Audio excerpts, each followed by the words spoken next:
Daremos início agora ao nosso painel sobre recursos e financiamento, desafios e soluções para a tecnologia sair do laboratório e gerar impacto, Visão Nordeste. Para mediar esse momento, eu convido ao palco a ele ali, Paulo Mendonça, gestor de relacionamento da Ulinca. E aí, para compor o nosso painel, convido aqui também César Andrade, diretor de Inovação na Secretaria de Ciência, Tecnologia e Inovação de Pernambuco, Elda Barros, gerente de pesquisa e estrito senso da César School, e Roberta Mota, cofundadora e diretora de gestão da Alia Ventures. Uma salva de palmas, pessoal.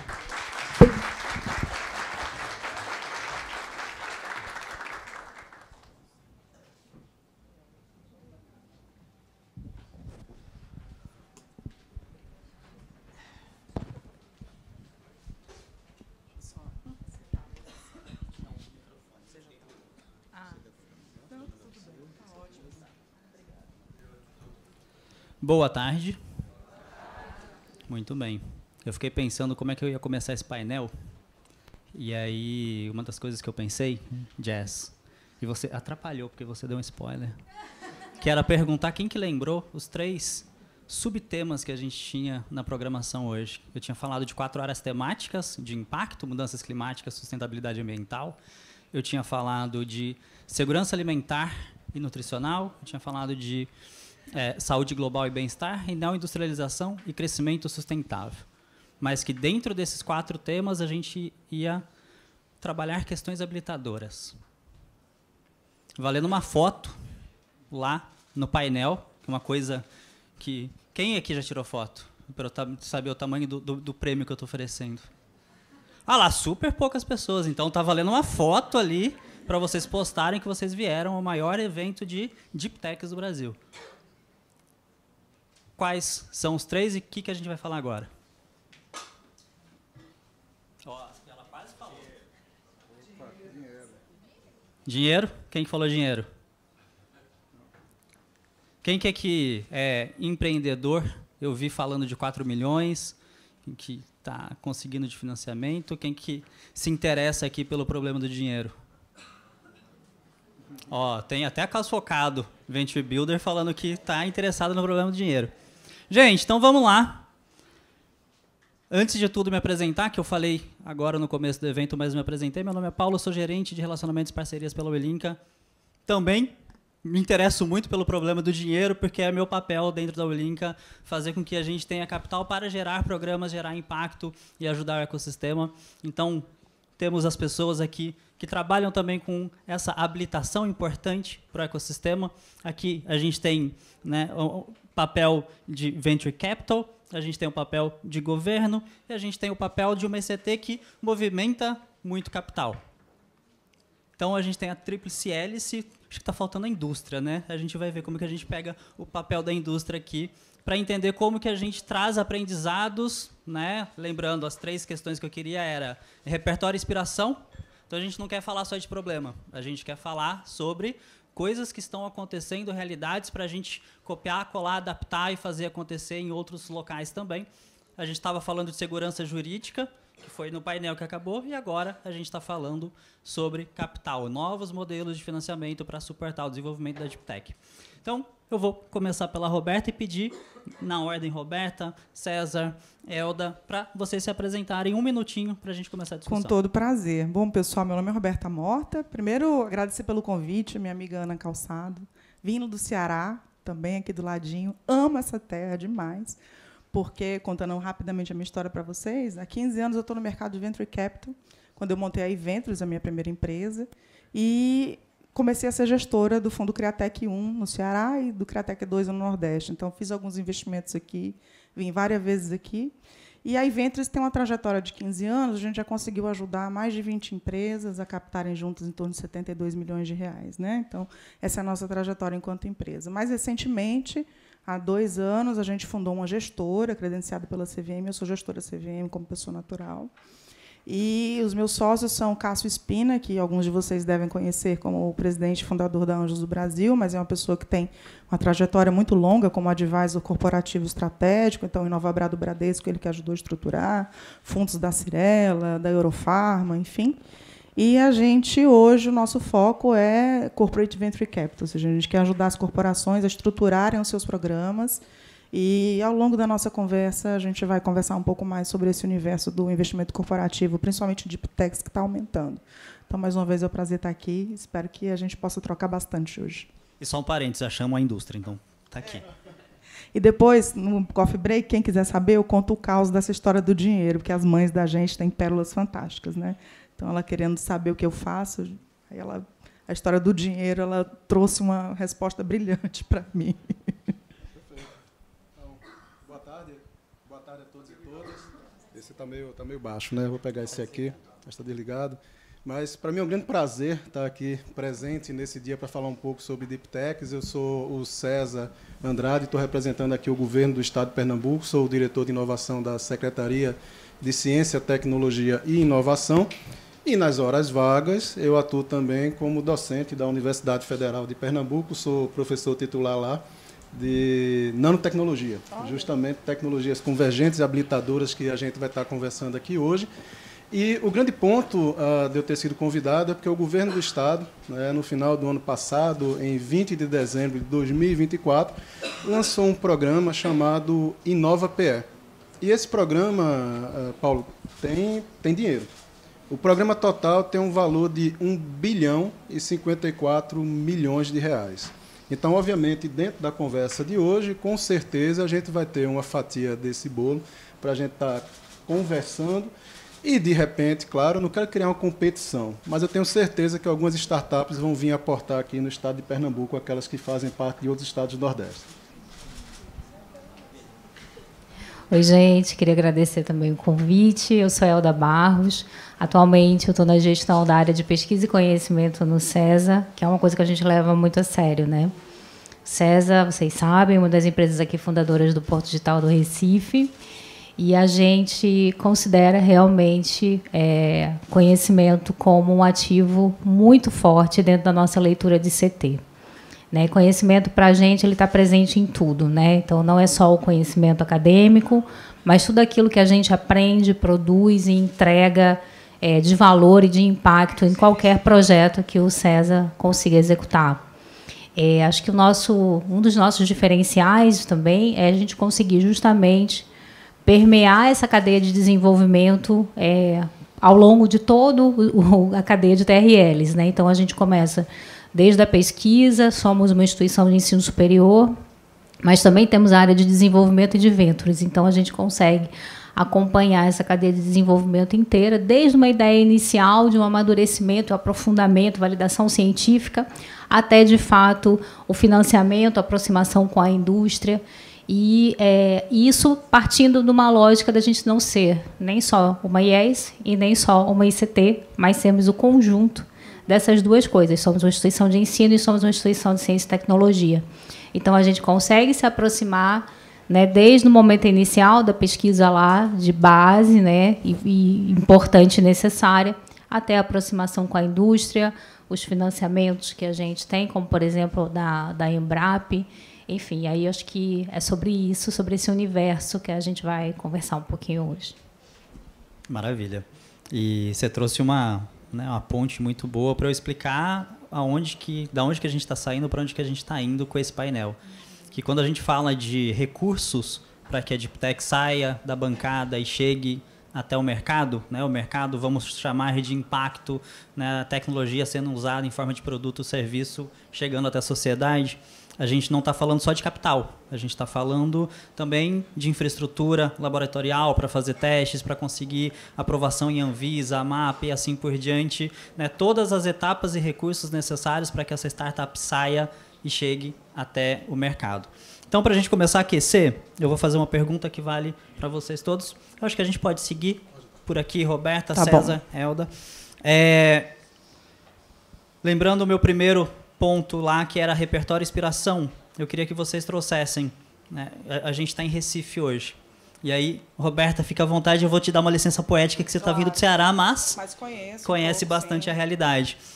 Recife é um polo de Deep Techs, um polo de conhecimento e de aplicação desse conhecimento. Eu queria que vocês trouxessem quais são os fatos, né, argumentos que imputam Recife estar considerado como um polo e o que a gente tem para dar aquele plus, né? Quais são os desafios que ainda persistem que a gente também tem que ainda investir um pouquinho mais de esforço. Tá, é inegável, né? Recife, para a gente no Nordeste, acaba sendo uma grande inspiração em termos de maturidade, eu acho, de ecossistema, né? Então, essa maturidade do ecossistema é que faz muita diferença, ou seja, você ter players diferentes em nível governamental, parques tecnológicos, você ter territorialmente um lugar como o Porto Digital, que abriga vários desses players. Vocês têm gestoras, têm investidores. Agora, o FIP Nordeste de Capital Semente, que é do BNDES com o BNB, a Triaxis Capital é a gestora que está aqui. Então, toda vida que você tem um ambiente que combina esses fatores para que se forme realmente um ecossistema de inovação, a robustez acadêmica, a estruturação que as universidades fizeram nas suas grades curriculares, em cursos de alta ciência, né, como engenharia, computação, para, a partir ainda do berço da universidade, você formar empreendedores, incutir a cultura empreendedora, isso você só colhe esses frutos ao longo de muito tempo. Então, há mais de 25 anos atrás, esse processo aqui começou, iniciou, e hoje está se colhendo os frutos, né? Se eu puder falar em termos de desafio, e falando de Deep Tech especialmente, aí não vai ser um problema só de Pernambuco, é um problema do Brasil como um todo, né? As Deep Techs, elas demandam muito capital intensivo. A gente tem um perfil de investimento ainda no Brasil, que é um perfil muito concentrado em recursos iniciais, ou perfis muito concentrados em recursos mais robustos. E você acaba tendo uma lacuna importante, que é a lacuna do próprio desenvolvimento da tecnologia, que é o tempo que ela necessita, que você não tem financiamento. Então, ainda há uma ausência muito grande de investidores, de formação de teses mesmo focadas em Deep Techs, de investidores que estejam aptos e tenham o conhecimento necessário para isso. Porque, se você for uma Deep Tech e você for buscar um fundo de venture capital puro, eu sei como é que funciona o jogo, vai começar a te cobrar, e muitas vezes não entende o que é aquele negócio. Então, quem vai, muitas vezes, perceber o porquê esse negócio é tão bom é uma corporação. Quem vai perceber o quão aquele ativo que ainda está se iniciando é um ativo importante para que aquela corporação absorva é a corporação. Então, por isso que hoje, ano passado, não entrava a gente como ALIA, a gente tem uma parceria com a Ernest Young e Sling Hub, todo ano, no terceiro ano já, a gente lança um relatório sobre o panorama do CVC no Brasil. Ano passado não teve Deep Techs e agora teve 5% de investimentos de corporações no Brasil. Então, além disso, chegaram investidores de fora, tem muito investimento de corporações americanas aqui. Isso faz com que você eleve o nível também do mercado, né? E as empresas estejam mais preparadas, precisem se preparar um pouco mais para ter acesso a esse capital. Mas a grande lacuna é essa, é o meio, é o segundo, o terceiro e o quarto vale da morte, né? Até você conseguir chegar naquele cruzamento entre o investimento público e o investimento privado. Tem muito caminho aí para recorrer. Muito bem. Um ponto bastante relevante que eu posso falar do Nordeste, em especial aqui de Pernambuco, é o seguinte.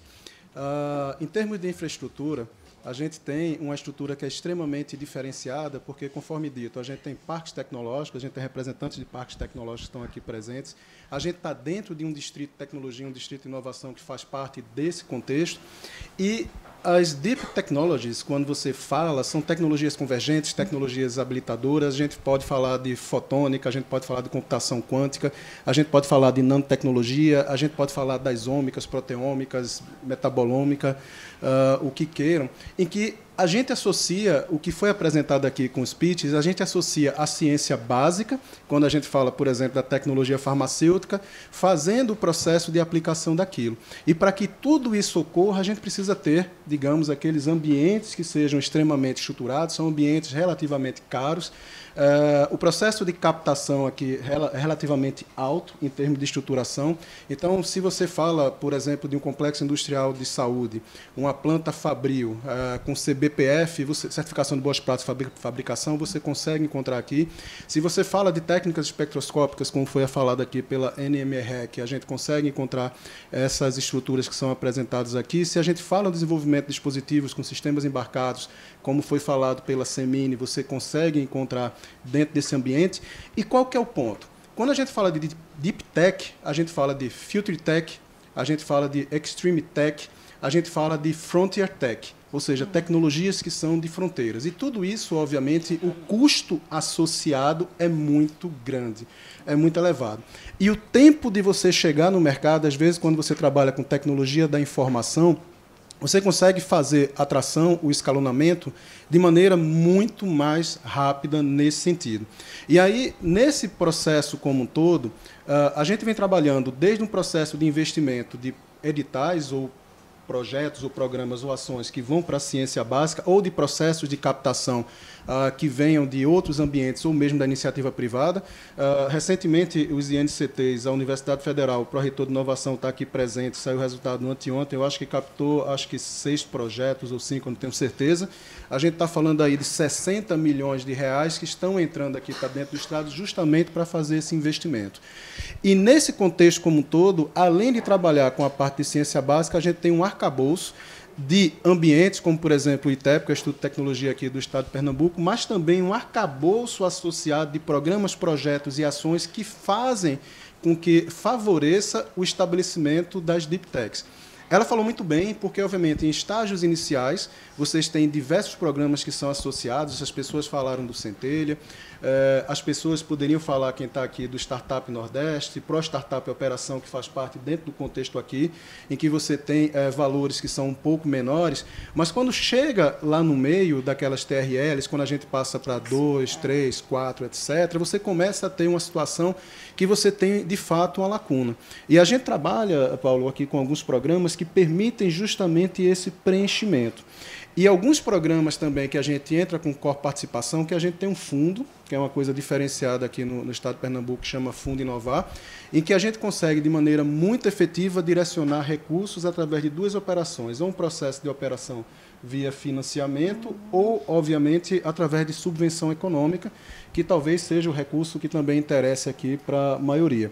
E a gente entra no Tecnova, mas também entra em editais como de Fronteiras de Inovação, que é exclusivo para Deep Techs, que vai estar sendo lançado esse ano, que vai estar em torno de 12 a 15 milhões de reais, para justamente desenvolver essa competitividade. E a gente vem trabalhando, inclusive, com o Jaime, lá da Triax, justamente para permitir com que essas Deep Techs possam, de fato, concorrer a cheques maiores a partir de fundos de investimento, inclusive com o CESA, com o CIMES, que a gente está conversando lá com o Cissa, que eu vou deixar para ela falar, obviamente, e com a Embrapi, que a gente vem criando uma forma de fortalecer essas Deep Techs, porque, conforme visto, desde os cosméticos de nível 1 de registro Anvisa, nível 2, como foi apresentado, até chegar em níveis maiores, ou desenvolvimento de novas moléculas, ou desenvolvimento de dispositivos, é toda uma cadeia de conhecimento, é toda uma cadeia de valor que precisa ser conseguida levar à frente, e, principalmente, a primeira coisa que a gente precisa, capital humano. Pessoas, como o CESA, obviamente, tem, como a Rural, como a UFPE, como os ambientes, como o próprio Porto Digital tem, para que isso possa, de fato, seguir em frente. E, obviamente, a gente vai ouvir um pouquinho agora do CESA, para entender como é essa participação, principalmente do Embrapi. Com essa deixa fica fácil, né? Eu entendo hoje muito o Recife como um diferencial, né? Porque ele consegue juntar, acho que, 3 pontos bem essenciais. O primeiro, sem dúvida, a possibilidade de rede, né? Então, a gente tem uma rede de produção de conhecimento, de empreendedorismo, de inovação hoje no Estado, que é muito forte, enfim, por um conjunto de empresas e instituições muito bem alinhadas, desde a universidade, especialmente. Segundo ponto, a questão da aproximação com o mercado, né? Então, a gente está aqui no Porto Digital do Recife, 5 bilhões mobilizados anualmente, né? Empresas gigantes, né? Como César tem aqui, como a gente tem a Accenture, empresas internacionais estão aqui, certo? E o terceiro ponto é a gente conseguir usar tudo isso para fazer essa busca do fomento inteligente, certo? Esse eu acho que é o grande desafio. E volto um pouquinho para aquilo que eu estava falando antes, da gente ser também o pensamento e a orientação de ser uma ICT. Pegando esse exemplo, né, do CISA, no ano passado, nós fomos eleitos pela Embrapi como centro de competência Embrapi para cibersegurança, né? São 9 centros de competência no Brasil.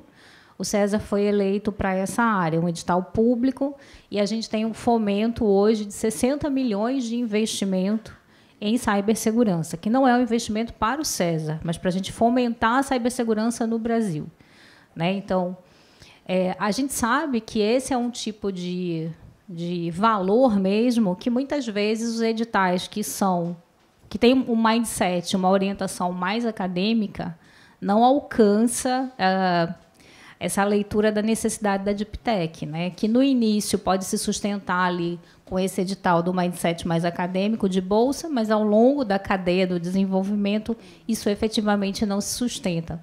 Então, ter uma aproximação com ecossistemas de inovação vai justamente permitir, enfim, ter contato com empresas. Nossa área de Ventures faz isso, a Irancim está dessa área. E a gente tem um foco de empreendedorismo dentro do CISA, né, que é o Centro Integrado de Segurança e Sistemas Avançados, que é justamente o Centro de Competência em Cyber, que tem o objetivo justamente de ajudar a fomentar isso. Então, ter a aproximação com o ecossistema permite, né, que a gente deixe com que, enfim, o empreendedor que está ali na frente, né, tentando tocar a sua Deep Tech, deixe de ter simplesmente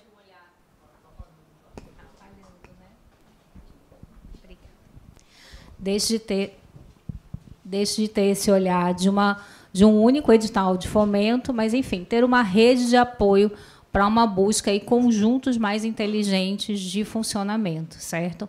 Acho que trabalhar e aproveitar essa rede que o Porto Digital oferece é algo, enfim, essencial e que traz esse diferencial gigantesco hoje para Recife. Eu vou inverter a ordem agora e vou manter a pergunta contigo.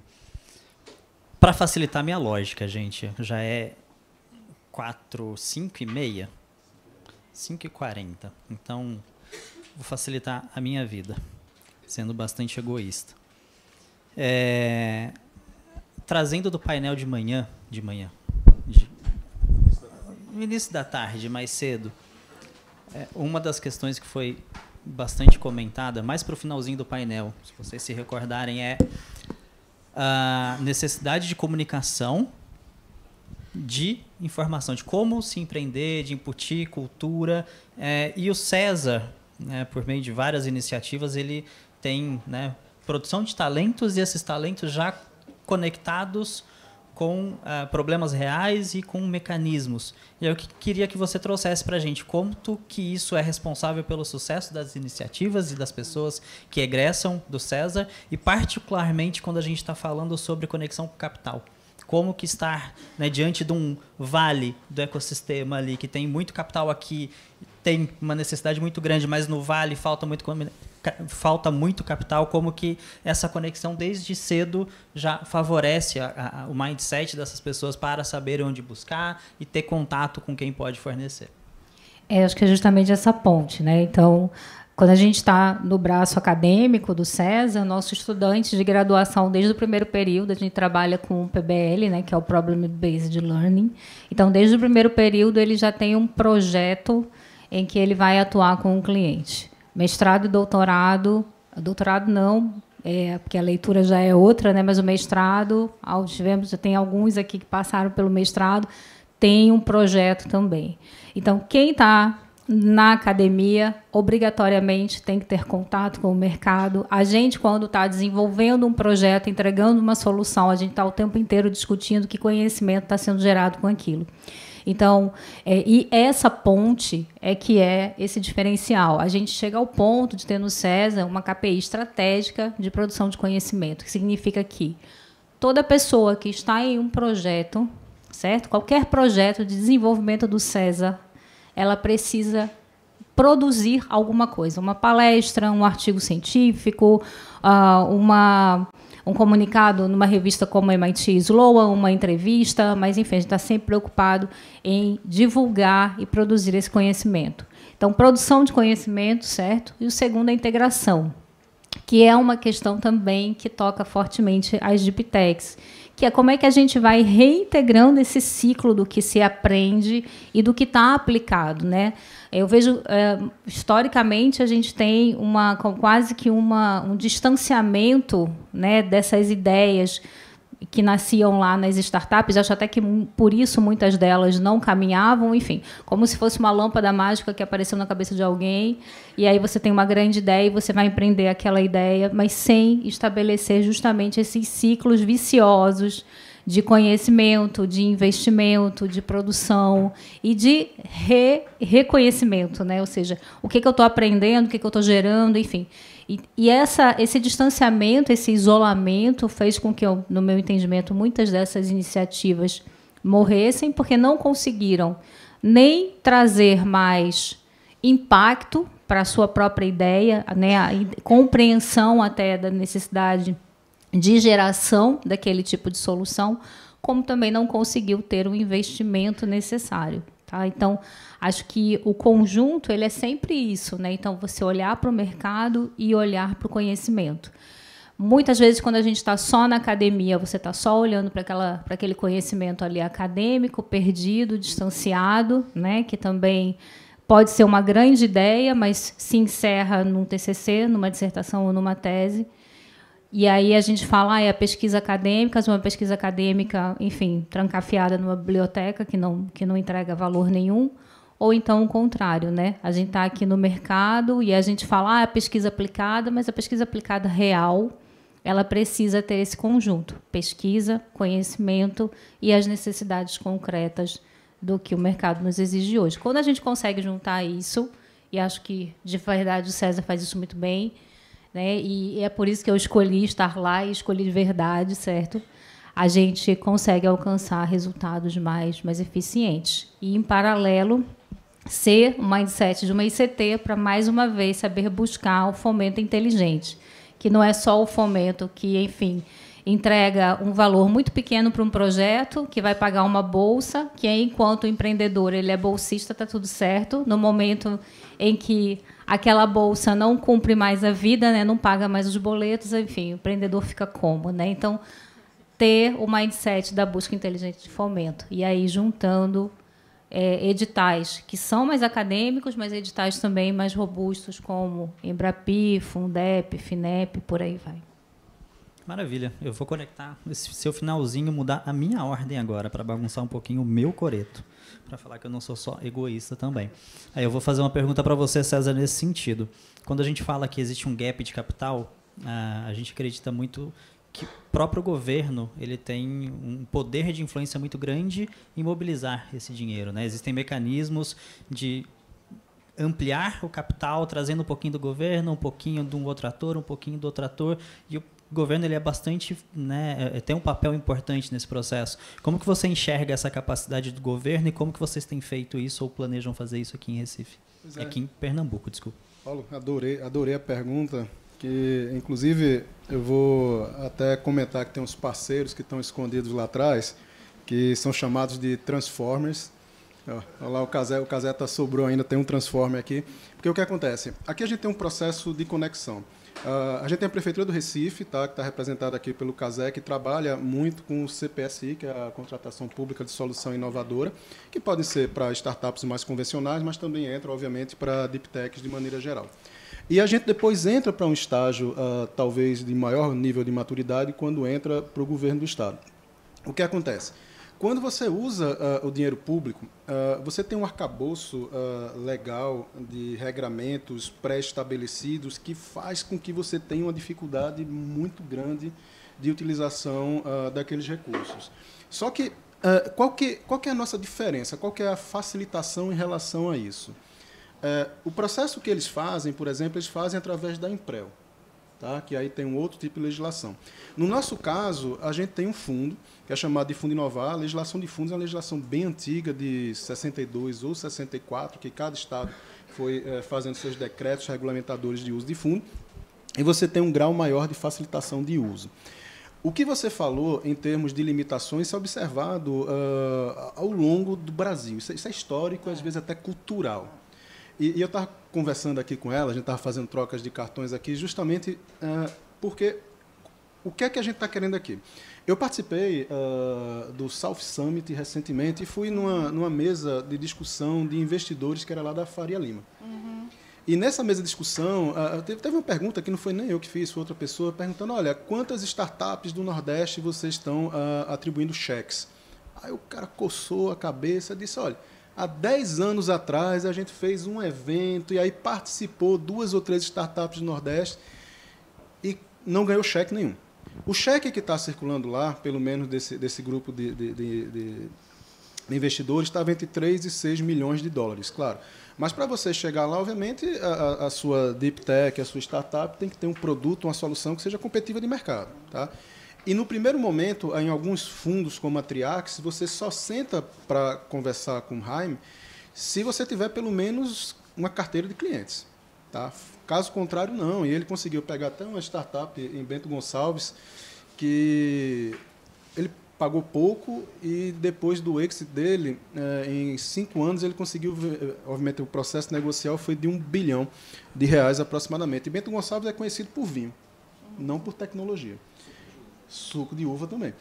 E o trenzinho que faz aquela viagem lá. Mas, enfim, nesse contexto, a gente está criando uma jornada do empreendedor. Então, todos os níveis que você pensar do empreendedor, todas as TRLs que vocês pensarem do empreendedor, a gente consegue preencher. Eu tenho um programa que é específico para Deep Tech, como fronteiras de inovação, e tenho outros que não são específicos para Deep Techs, em que as Deep Techs podem entrar lá sem maior problema em relação a isso. A gente tem programas, por exemplo, que foi voltado para incubadoras. Qual foi o resultado disso? Gerou-se o ProStartup Incubadora, gerou-se o IncubaRap, que é uma rede de incubadoras que são interconectadas. Tá? A Simone está aqui do lado. Quem quiser, levanta a mão aí, pessoal, saber que você coordena lá com o pessoal. Tudo bom, Dani? E nesse contexto como um todo, nos surpreendeu porque a maior parte das incubadoras eram incubadoras para Deep Techs. Passando do CISA, indo pelo CETEN, chegando na Universidade Federal, ou seja, cada um, dentro do seu perfil, buscava, obviamente, essas tecnologias mais aprofundadas. E o nosso objetivo agora, que eu estou negociando com o Palácio, é justamente, e com o César, inclusive, lá com o Eiran Simes, eu não sei se ele comentou, é justamente favorecer, através de cheques maiores, agora exclusivos para aquelas startups que sejam competitivas para o mercado, como essas que apresentaram aqui, que já tenham carteira de clientes. O processo de seleção vai ser feito pela iniciativa privada, por pessoas como ela, que conhecem, de fato, o mercado, tá? De startups que a gente possa ter retorno posteriormente. E a última etapa, que está uma negociação mais dura, que está sendo feita com o Palácio, é que a gente quer, através do fundo, entrar em fundo de investimento. Por quê? Porque a gente profissionaliza o uso daquele recurso público que vem através de programas de desenvolvimento do Estado, ou seja, as empresas, os grandes empreendimentos que vêm para cá, eles entram através do Prodimp, Prodep ou Prodealto, tá? Que são programas de desenvolvimento estaduais que tem em todo o Estado, ao longo de todo o território.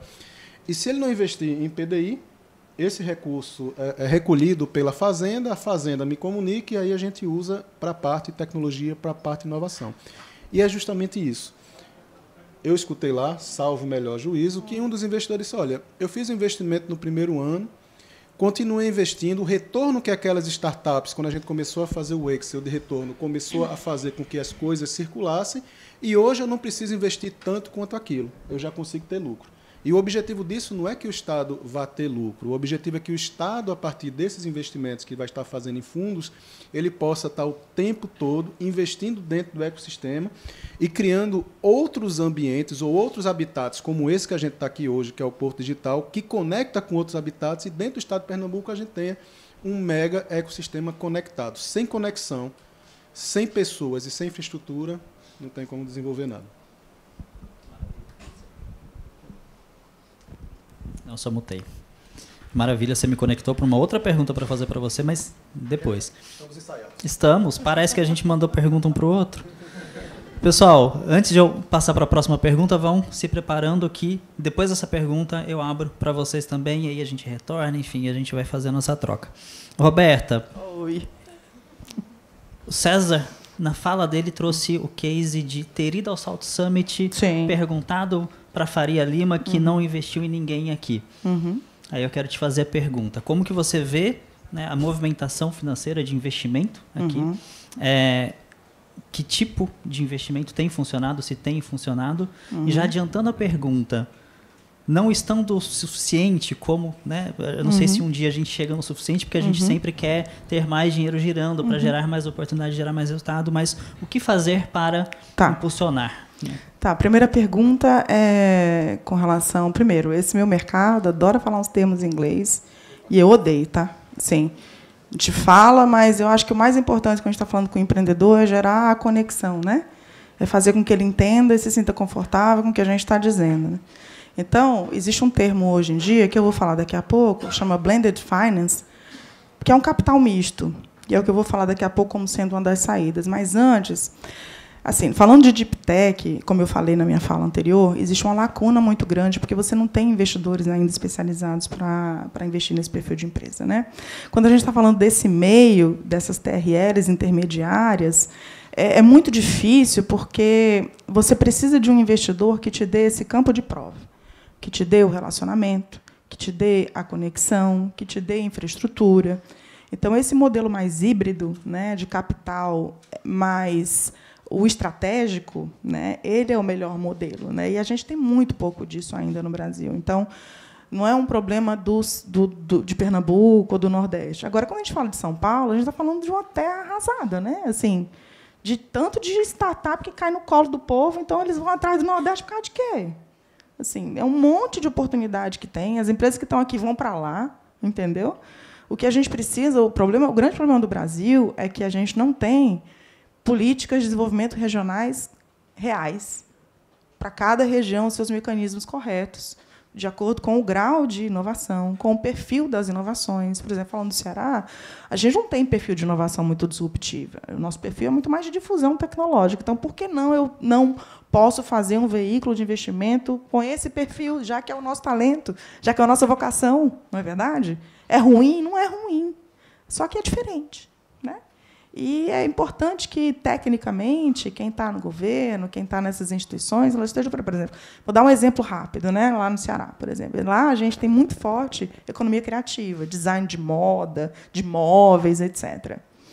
E eles são desenvolvedores de produto de processo tanto quanto uma Deep Tech. Concorda? Então, eu tenho lá o Érico Gondim, que é um cara premiadíssimo em Milão, o cara precisa sair do Ceará, vai para a maior feira de Milão, premiado, licenciou no peito e na raça o modelo dele para uma loja de imóveis na PQP, né? Assim, porque não tem ninguém que possa financiar para ele o processo de desenvolvimento da arte dele, do produto dele.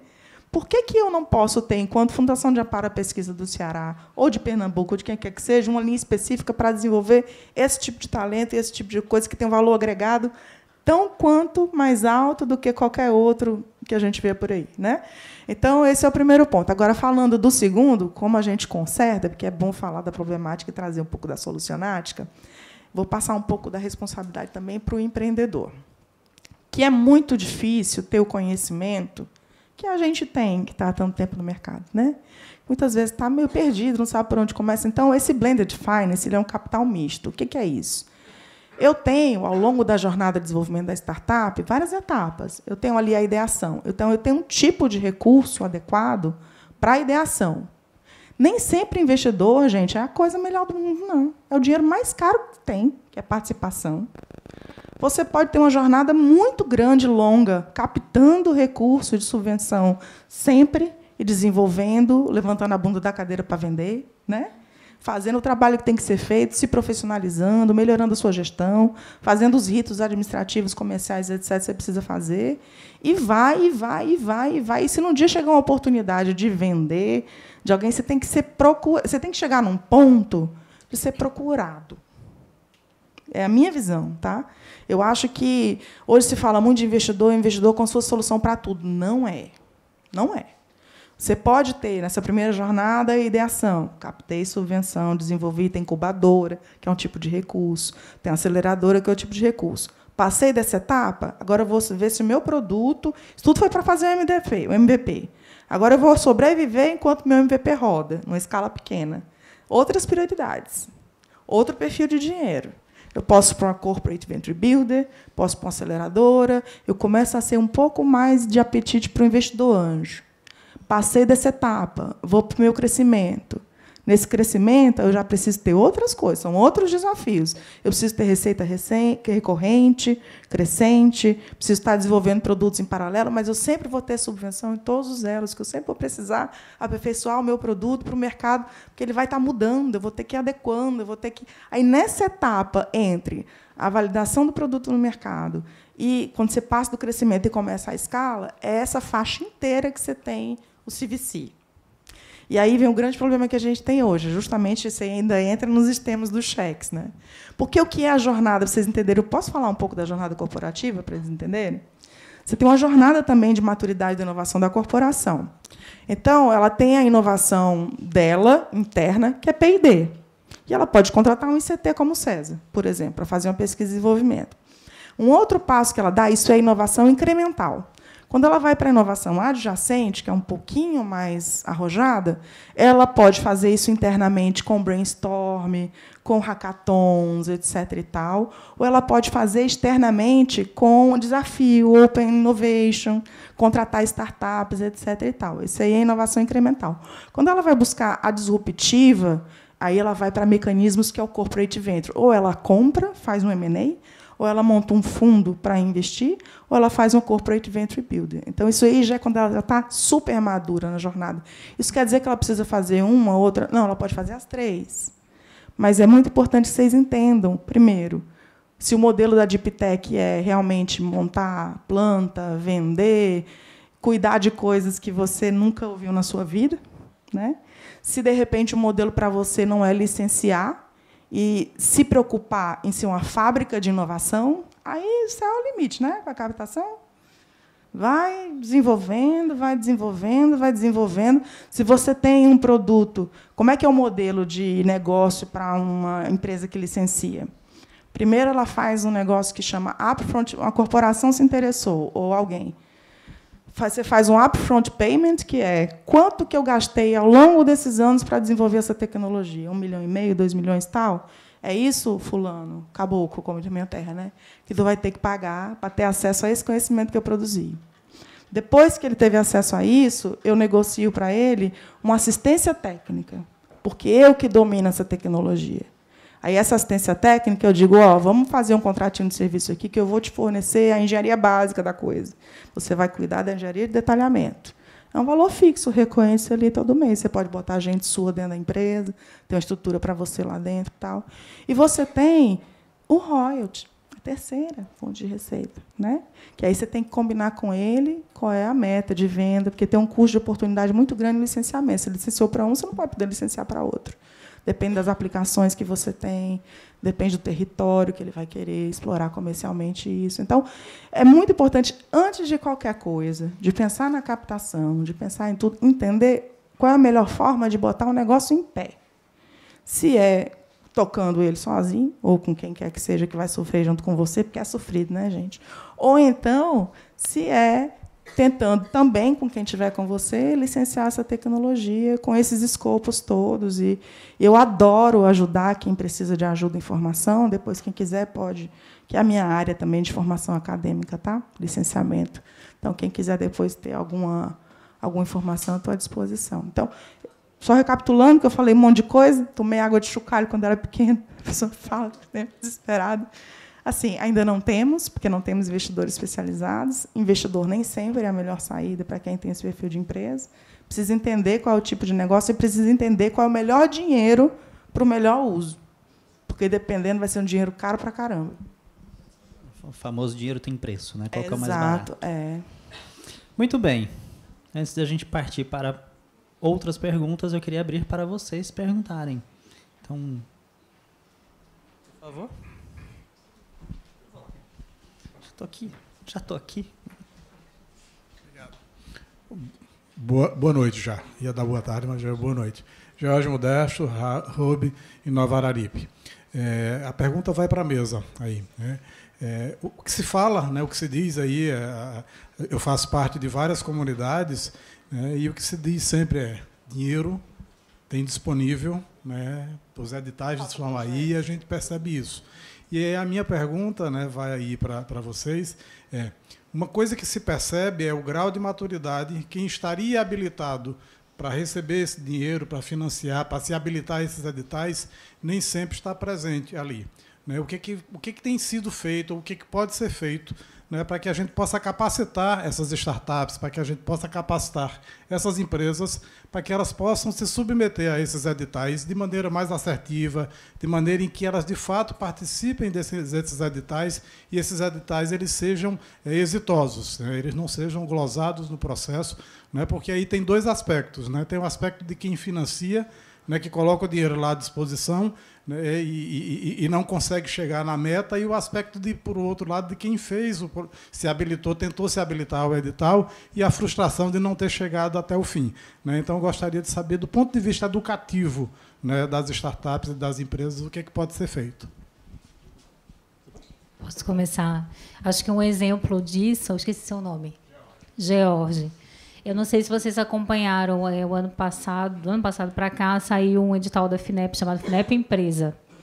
E é um financiamento gigantesco, né, especialmente para IA.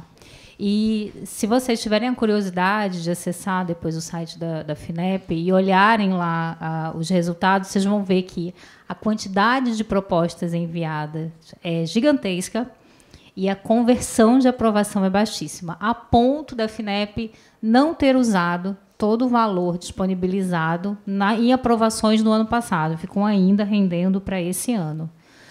Né? Então, nesse ponto, o que eu tenho percebido e conversando com muitas empresas e empreendedores também, é que o mercado ele vem buscando uma necessidade, e aí eu acho que o termo Deep Tech ele vem até, talvez, para isso, de um aprofundamento, realmente, do conhecimento de base que é gerado durante essa escala de empreendedorismo. Né? Então, como eu estava tentando mencionar antes, a gente não é mais aquela super ideia que vai virar uma empresa vencedora, mas você ter, de fato, um olhar para temáticas mais centrais, né, e que produzem e que refletem problemas mais de base estrutural mesmo, para que isso tenha uma validação científica e vire, no futuro, um negócio de impacto. Mas essa cadeia de conhecimento e negócio vindo em conjunto.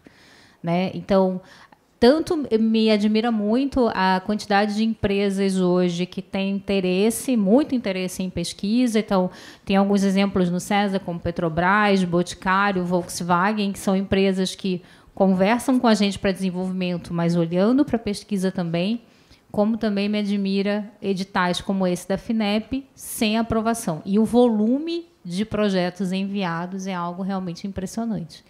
Então, acho que hoje o empreendedorismo está com essa camada, né, que não é simplesmente mais a super ideia, até porque eu acho que, com a complexidade dos problemas que a gente olha hoje, super ideias não existem mais, né, porque nenhum problema complexo se resolve com uma super ideia, mas a gente trabalhar realmente o empreendedorismo de uma forma mais estruturante no desenvolvimento da tecnologia, para que a gente consiga, de fato, ter algumas viradas de chave bem importantes.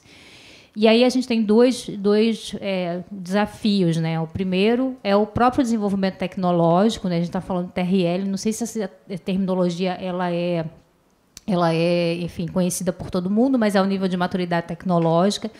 Então, se a gente fala de HCP, se a gente fala de quântica, o mundo está em TRLs muito baixos. Então, a gente tem pesquisas em quântica hoje no CES, a gente roda provas de conceito muito pequenas, porque, enfim, até rodar a prova de conceito ela é caríssima, né? Enfim, então, a gente não consegue fazer isso. Então, o primeiro desafio é realmente o próprio desenvolvimento tecnológico.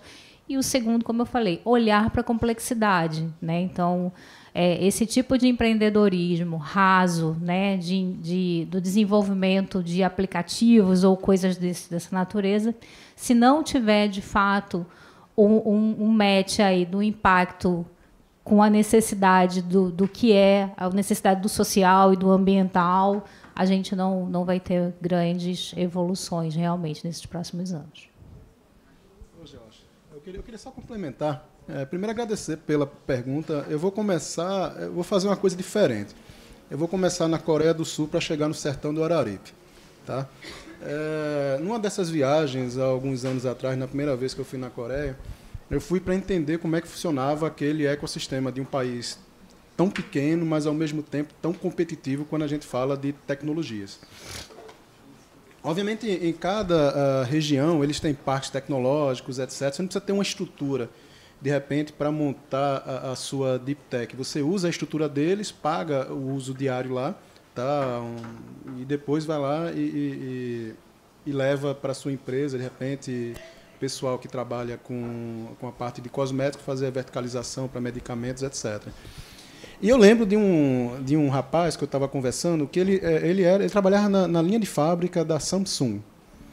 E ele desistiu, pediu as contas dele. Com o dinheiro das contas dele, ele abriu uma startup, uma empresinha pequena, que lá o governo estimula as empresas médias e pequenas. E o que ele fazia era utilizar nanoestruturas coloidais. Para quem trabalhou com química, biologia, etc., farmácia, isso é super, super trivial. E há uns 5, 6 anos atrás, ele faturava quase 100 milhões de dólares. Uma empresa pequena. E eu olhei e disse, caramba, isso tudinho, cara. Ele fez, Aí eu disse, caramba, eu venho para a Coreia, que quer mais negócio. E aí, obviamente, eles vinham no processo cultural tecnológico desde jovem, para que eles entendessem como desenvolver, mas também para aplicação, para captação e geração de negócios, não só de captação, mas de venda mesmo, na parte de marketing, geração de negócio, plano de negócio, etc. Aqui no Estado, a gente começou, obviamente, com coisas que chamam de redes de inovação, que são agentes que atuam em todas as regiões de desenvolvimento justamente para conectar os ecossistemas. Esses ecossistemas conectados, eles auxiliam no processo de imersão, no processo formativo, e atrelado a essas redes, a gente fez o programa de incubadoras, que também são ambientes que trabalham com esse processo de imersão, e tem o exemplo do Marcos aqui, que a gente criou a jornada REP. O que é que significa a jornada? REP é a rede de ecossistemas aqui do Estado de Pernambuco, que é a rede das redes. A gente contratou o pessoal sabido, tá, dessas ICTs, etc., justamente para estar trabalhando junto com as comunidades locais, principalmente daquelas que são mais afastadas, de repente, dos grandes centros de tecnologia e de inovação, para que eles pudessem, obviamente, ter esse conhecimento e ter, digamos, ideias, sejam mais criativos, ter ideias mais competitivas e projetos mais competitivos. O que ela falou em relação à FINEP é uma coisa que vem acontecendo, inclusive, aqui dentro do Estado. São programas menores, mas a gente, às vezes, o recurso ele retorna por falta de projetos competitivos. Com todo o devido respeito que se deve, a quantidade de projetos que a gente recebe de redes sociais não está no gibi. E eu não estou dizendo que é ruim ou é bom você fazer, obviamente, desenvolver uma nova rede social.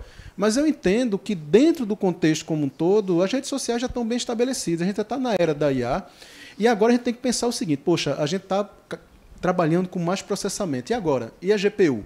E agora? E os processadores? Como é que a gente vai conectar? Como é que a gente vai ter infraestrutura para isso? Então, tem outros problemas que são associados, e as pessoas estão esquecendo, partindo para o que é mais trivial, ou aquilo que tem mais conhecimento por falta justamente dessa cultura de inovação dentro desses ambientes. E ambientes como o César trabalha para isso. O César está indo agora para Caruaru. Daqui a pouco o César está chegando lá estou fazendo marketing aqui, vou querer desconto na mensalidade. Daqui a pouco o César está chegando lá no Sertão. As instituições que estão aqui, a Universidade Federal, Rural, não sei se tem o pessoal da Universidade de Pernambuco, eles já estão permeando em todas as regiões de desenvolvimento. O IFCE. O IFPE, quer dizer. O IFPE. Roberta, quer comentar a pergunta? Ou podemos... Não, era só a mesma alusão, porque eu sei que o IFPE é bem interiorizado aqui em Pernambuco, né? Na Mata Sul, Mata Norte, né? Então, é uma instituição que vale a pena ser mencionada. Tem um exemplo aí bem forte aí, hoje, no horário mais cedo, do IF Sertão. Eu acho que... não sei se o Marcelo está aqui ainda. aqui, Marcelo, professor Marcelo, que trouxe o case, né, de lá do IEP Sertão, de Salgueiro, e daquilo que ele vem conseguindo movimentar lá no ambiente de inovação, no ambiente tech. Eu posso dar só uma dica? Fica à Vou vontade. dar só uma dica. Por favor. Se vocês Preciosa puderem dica. entrar, não, se vocês puderem entrar no site da FAPESP, porque ela acaba sendo espelho para várias instituições. Lá tem vários manuais, vários modelos de projetos que você pode seguir. Todos eles vai ter que ter, tem vários níveis, né? Mas eu sei que a maioria das fundações de amparo à pesquisa elas se inspiram na FAPESP, que é outra realidade, um negócio que tem não sei quantos bilhões de patrimônio só, não tem como. Mas é importante porque lá eles disponibilizam. É um site um pouco complicado de você navegar, mas você encontra os modelos e com orientações de preenchimento. Enfim, eu acho que pode ajudar bastante, tá? Dessa vez eu não mutei. Fazendo um semi-jabá, né? Mas em breve vai ser disponibilizado um site da comunidade FAPESP, que aí tem uma série de notícias, enfim, sobre empreendedorismo especificamente focado para Deep Techs, que a gente participa, inclusive. Não sei se a sua pergunta também ela se dirigia para a capacitação do próprio pesquisador. Então, uma dica que eu dou, usando o próprio exemplo do professor Marcelo, é procure essas iniciativas. Uma coisa que eu digo, né, eu me formei tem 15 anos, é pouco tempo ainda, mas é um universo de diferença de quando eu estava na universidade, de qual era o acesso que eu tinha em termos de empreendedorismo, do que existe hoje dentro das ICTs brasileiras. E isso em praticamente todas as regiões do Brasil. Então, entre em projetos como esse, porque você vai ter acesso a como qualificar um bom projeto, a como escrever. Normalmente, esses editais eles vão estar muito orientados a problema, então o pesquisador ele precisa traduzir alguém, alguma fala aqui para trás trouxe a questão de tradução, acho que foi o próprio Rodrigo, trouxe a questão de traduzir a sua tecnologia para um problema, para que você consiga ser assertivo e consiga acessar. E, com certeza, frequentar os locais onde o dinheiro está circulando. Se é edital da FINEP, você precisa estar atento à FINEP. Se é da Fundação de Pesquisa, FACEP, você precisa estar atento ao que a FACEP está procurando para que você consiga trazer. Tem uma pessoa que tinha levantado a mão atrás de você.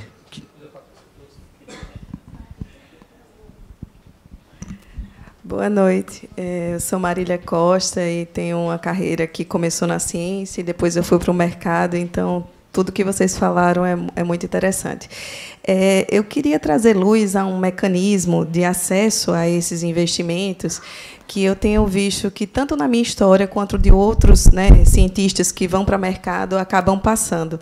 Como mentora de startups, algumas startups de Deep Tech surgem de alunos de mestrado, alunos de doutorado, e a maioria desses mecanismos de incentivo, pelo menos os que permeiam ali a ciência, ele está muito atrelado ao proponente ter um vínculo fixo com a instituição.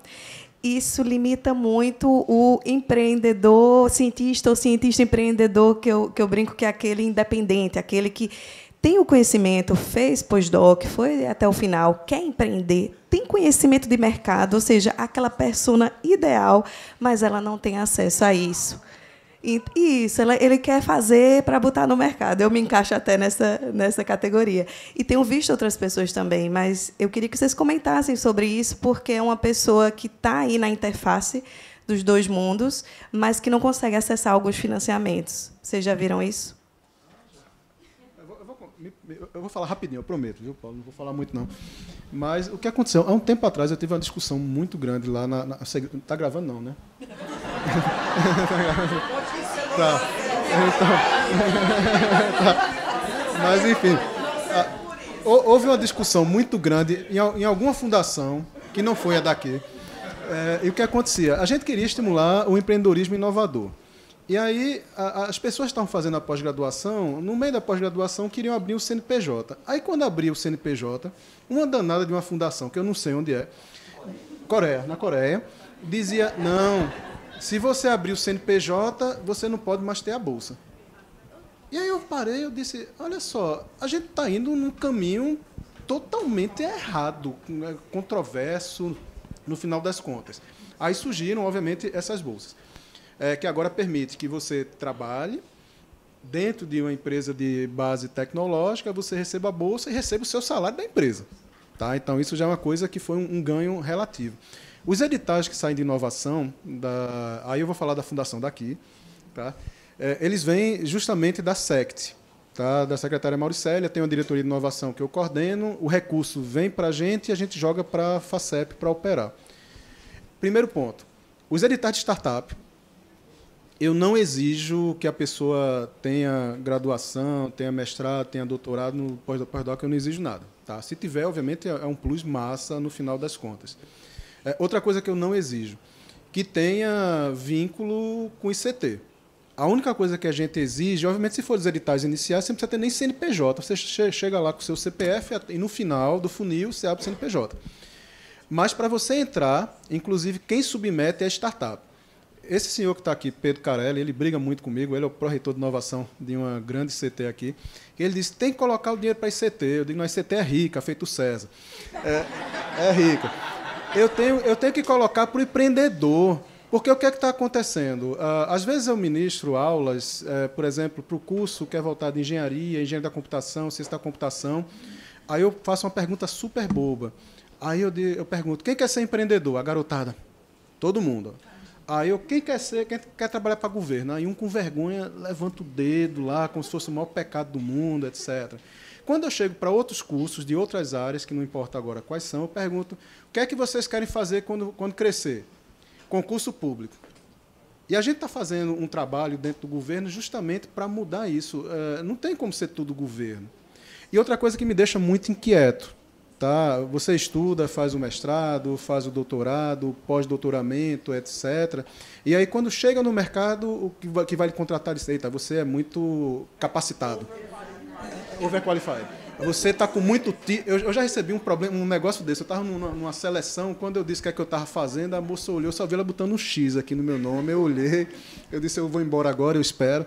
Então, a gente não exige isso aqui. Tá? Agora, obviamente, os editais de inovação são voltados para startups, inclusive de parceria de startup com indústria e com outras empresas, ou mesmo com o ICT, para a Carelli não ficar com raiva de mim, mas você tem que ter o vínculo com a startup. Com a ICT não precisa nenhum vínculo lá. Só se você quiser, obviamente, tiver interesse de ter. Eu queria fazer um complemento, que eu acho que tem um ponto também bem delicado, que são as rubricas que são envolvidas nos editais, certo? Primeiro, porque às vezes você tem um edital, sei lá, que é R$100 mil, e você tem 30% do edital para contratação de terceiros.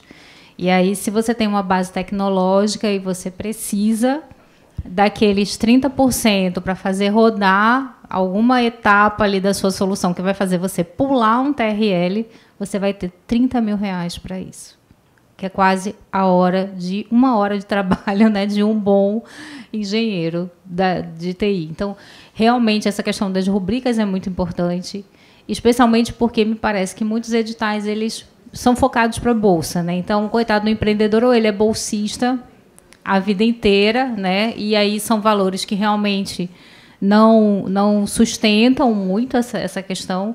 E aí me vem muito essa fala, né, do César sobre a maioria das pessoas quer ter um concurso público. Mas por que termina que a gente está entregando empreendedorismo? E aí, quando eu estava falando sobre o mindset acadêmico da inovação, é isso.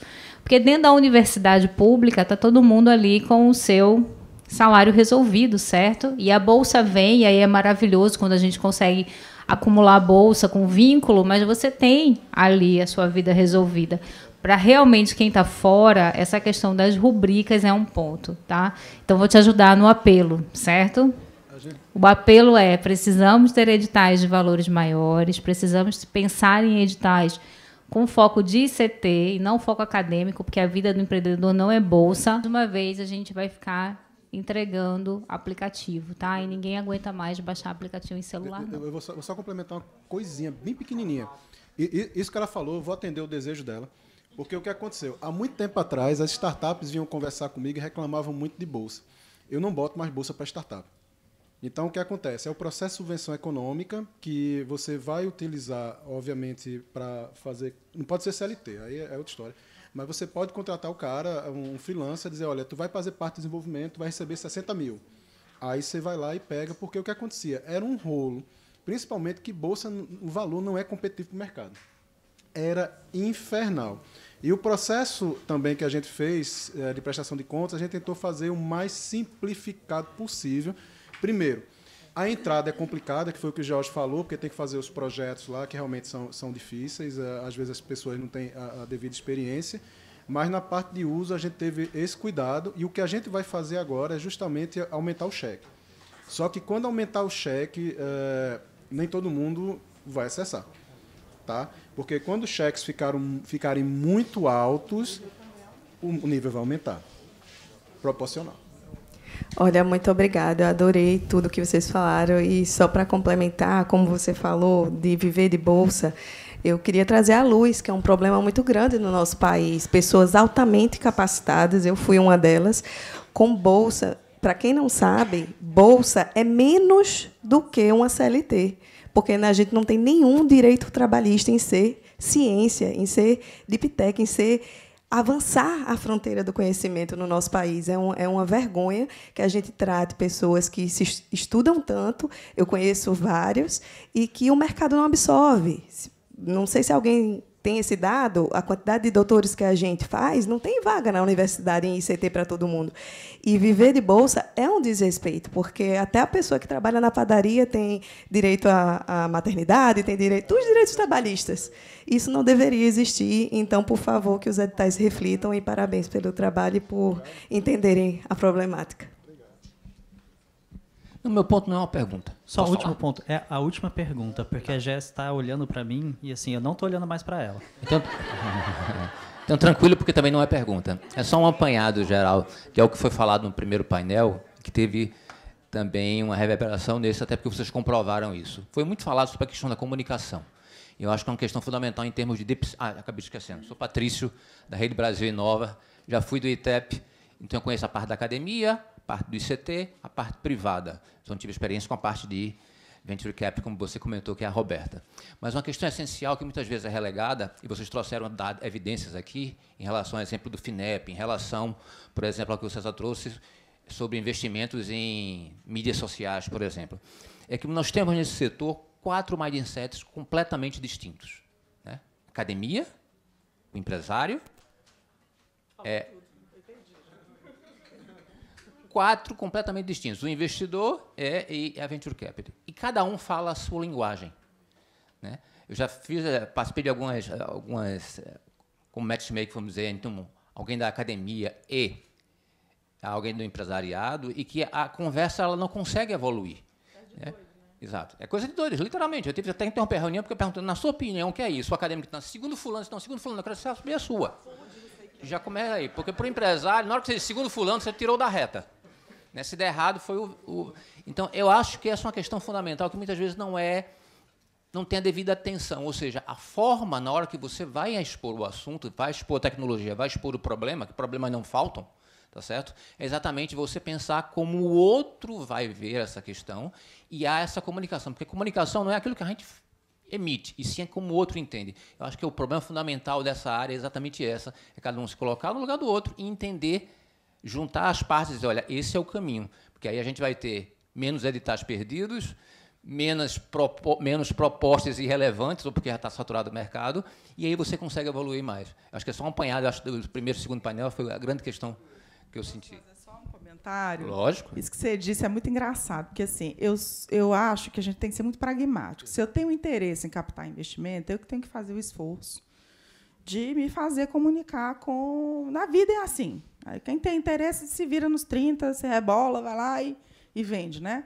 Mas o que é pior não é a falta de comunicação. O Cratec 1, que eu fui gestora durante uns 7 anos, a missão dele era pioneiro no Brasil. Foi o primeiro fundo desse tipo no Brasil. Era tirar conhecimento da academia e levar para o mercado.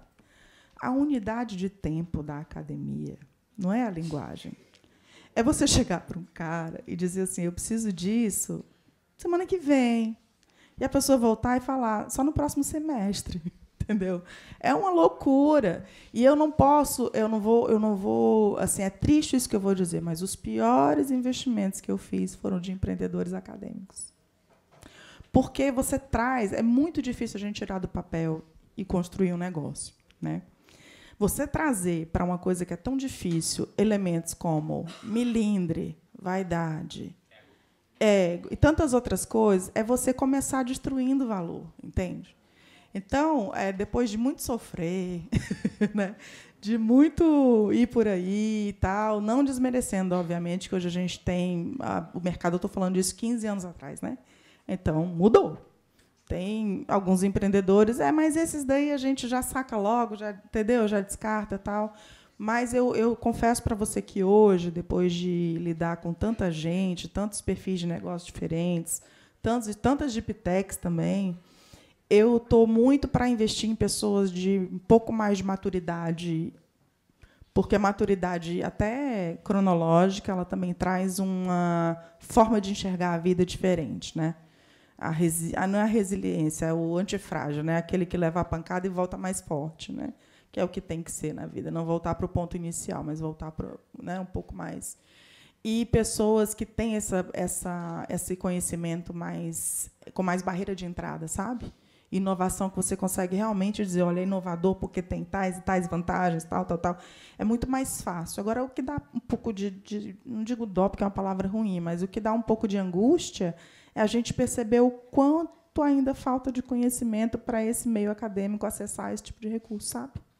Assim, a gente conseguir avançar bem, chegar pronto para conversar, né?